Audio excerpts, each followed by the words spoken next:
Hello, Planet Earth. Welcome back to my YouTube channel. We're at IDK, my BFF Jill, 730. I'm Preston L. Young, wishing you warm salutations and congratulations. You've made your way to the Buffington Post. Today we're going to continue our coverage of Season 8 with Buffy the Vampire Slayer, Season 8, number 11. It's called A Beautiful Sunset, and it's written by Joss, and art is by Andy Owens and Georges Jonti. The colors are by Michelle Madsen. So just to catch you up on where we are in Season 8 so far, the military, along with Amy and Warren, have joined forces with Twilight, this masked figure of a person who flies around with his floaty boots.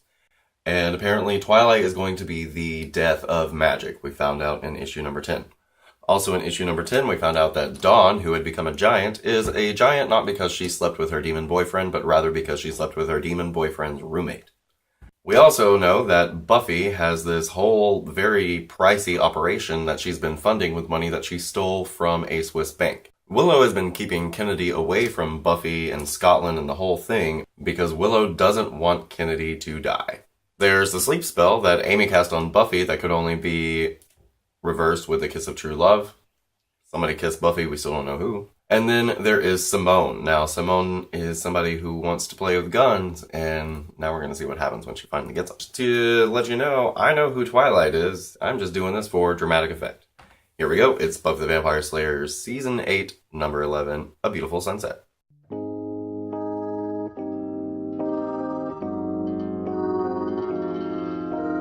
Open up the sky.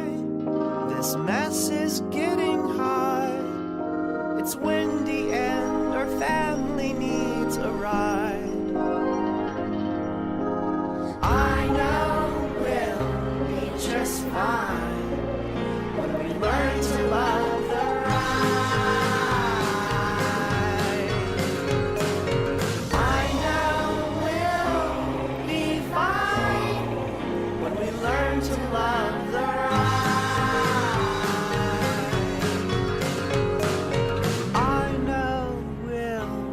Just fine. Learn to love the ride. So we pick up in A Beautiful Sunset, and basically Buffy is recounting the events at the end of Season 7, where she basically, made all of these girls into slayers. And she says once upon a time she did something great. She found a way to share her power with all these girls all over the world, and it gave them a purpose, and it gave them meaning. And it gave them a real sense of connection with one another. And she talks about how, there are all these apocalyptic forces that always come along because the world is trying to change. And the thing about it is, in life you learn that things of value in this world are worth waiting for. But history also teaches us that things of value in this world can be seized. And so Buffy seizes this change for herself, and she makes all of these girls and slayers at once. So she's talking about, she did this. She changed the world. And we see that this isn't the greatest thing because one of these slayers is leading a bunch of other slayers, and they are killing people with guns and just looting arsenal. It's Simone. This bitch got her guns, and now we see what she's doing with them. She's not taking any prisoners. She broke into this arsenal. She and 4 other slayers killed the guards, and they got away with a bunch of guns. Now, Andrew's Wiccans with him in Italy wiped the memories of the guards, but, shit's gonna hit the fan if anybody else finds out about this because Twilight and the military are already after them. And Buffy basically says that, she's the one who started this in the first place because Willow said that her robbing this bank is what got the military tipped off and got the humans pissed off.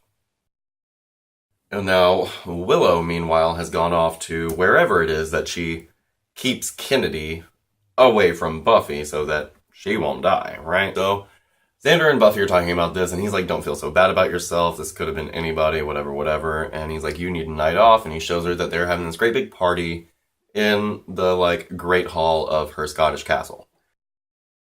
So she's basically like, I'm not going to party. And he's like, well, there's this vamp nest that I want you to check out in the morning. Pick a slayer. And she's like, well, I guess I'll take Zatsu because I've been meaning to talk to her. And he's like, okay. And she says, it's just, more complicated girl stuff like with Willow. So the next morning, Buffy and Satsu go out to take out this vamp nest, and this is something that we've seen Buffy do before. She went and burned down this vamp nest in one season 5 episode, and she and Faith went during the day to do a vamp nest destruction because, you have the upper hand with daylight. Stay tuned for season 10, though.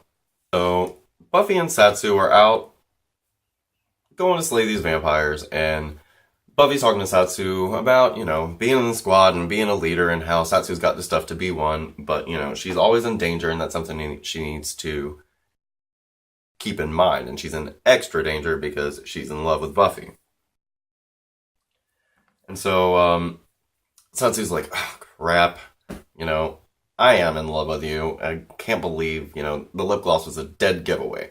Because, see, when Buffy was kissed and woke up from the sleep spell, she was like, ooh, cinnamon buns. And then later on, when Satsu and Buffy were about to go through the portal to rescue Willow, Buffy had gotten some of Satsu's lip gloss and it was cinnamon flavored, so she knew that Satsu had to have been the one who kissed her. So she's like, you're in danger because you're in love with me, because people who are in love with me, they die, or they go to a hell dimension, or they let vampires just bite on them, or, they just leave the country, or they die, and it's, even Willow leaves her, all these people in her life figure out that there's something wrong with her, that there's something wrong about her, around her, there's just something wrong with Buffy, and then she just starts crying because she's dug herself into this pit of her emotional baggage. So as she starts crying, boom, this masked Twilight figure comes along and just fucks up Buffy and sends Satsu flying the other direction. Twilight's like, oh, just like a girl, you're always crying and always complaining. Buffy goes to cut this Twilight character in half, just like she did with Caleb at the end of season 7. But he's like, I know that move. Now let me show you some of mine. So he picks Buffy up and they go flying, and Buffy tries to fight him, but he basically just takes her for a nice flight. So then he throws her down onto this rooftop, and he's like, I actually just came to talk to you this time. He's like, but when I saw you there, I just had to intervene because I hate to see you cry.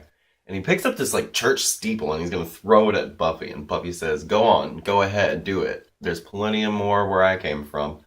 And Twilight says, well, that's the whole problem, isn't it? You changed the world. You put all these slayers in it and you did this drastic and quick change to the way that the world works. And the world and these girls that you put in it are going to suffer for it. And they're your responsibility. But now it's up to me to stop this disaster that you've created. So Buffy realizes that this is Twilight. She puts 2 and 2 together and says, oh, you're the guy. And Twilight says to her, you created these girls, but have you really made a difference? Have you done anything to really change this world? Have these girls even helped you at all? And that's where he leaves her. Buffy's all bruised up. He beat the shit out of her. And she goes and collects Satsu. And she's basically got this idea in her head, is there anything coming out of this? I did this.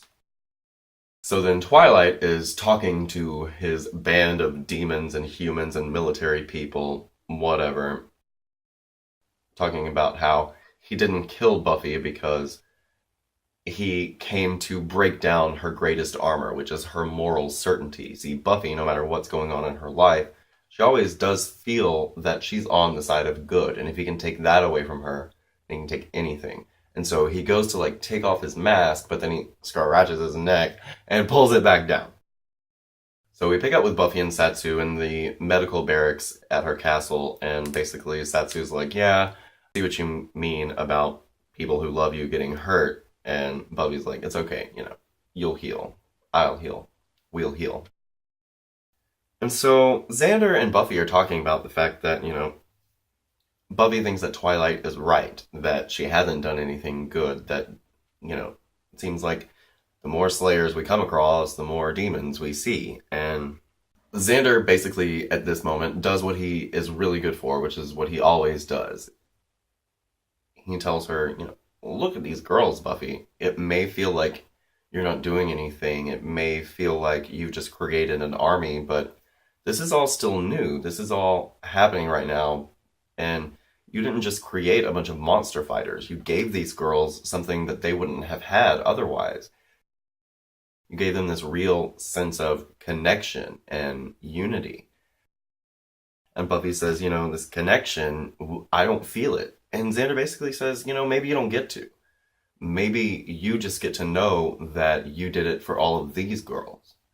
And Buffy's like, great, yay me. And so here we are again. Buffy's all alone a lot of the time, and she feels more alone than ever because basically she and Giles aren't talking right now. Willow has made it very clear that she has to keep her life separate from Buffy's, which is ridiculous because they have such a mutually dependent relationship. Xander is performing this task that he always does, which is making Buffy feel better about herself.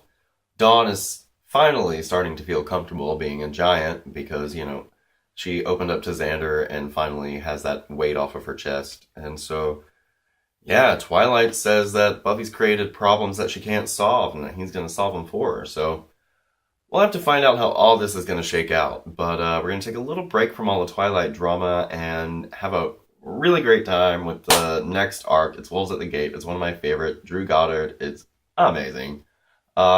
So you can like, dislike, comment, share, subscribe, and as always, question. I'm Preston L. Young. You can come right back here to the Buffington Post for Buffy the Vampire Slayer reviews, Angel and Faith reviews, Buffyverse discussions, and more. So, we'll catch up next time with Wolves at the Gate Part 1, issue number 12. And I hope you're having a great 2015 so far. We'll see you next time. Bye. If there was a better way to go, then it would find me. I can't help it, the road just rolls out behind me. Be kind to me, or treat me mean. I make the most of it, I'm an ecstatic.